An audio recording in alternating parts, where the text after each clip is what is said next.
saya bang, bila ada yang masih tak berapa puas hati, bukan abang lah, maksudnya netizen peminat kan, bila kedudukan abang start daripada last week tak berapa daripada atas dia atau ke bawah, so mungkin abang boleh komen sikit pada pasal keadaan tu. Pada saya ini semua ada pertandingan. Pasal pertandingan ni bukan satu kali aja. So pertandingan ni ada 12 minggu. Kadang-kadang ada naik ada turun. Itu biasa.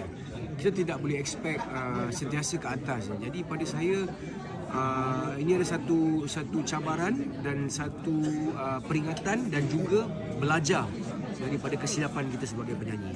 Itulah.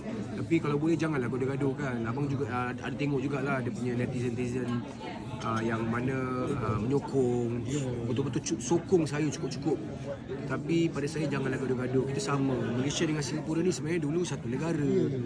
Jadi kita berdamailah kan. Ini ada pertandingan. Masih ada lagi perjalanan lagi.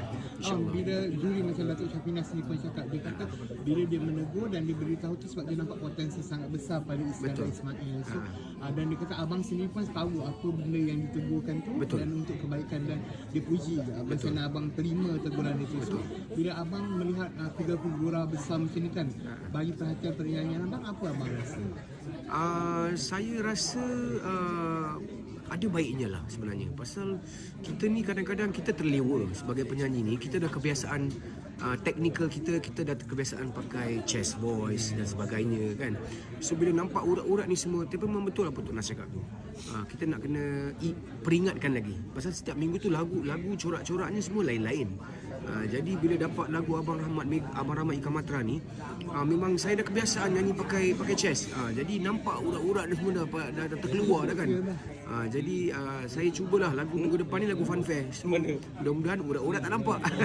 So, maksudnya apa yang diberikan juri tu semua abang tahu input dia. Tahu input dia macam mana, betul.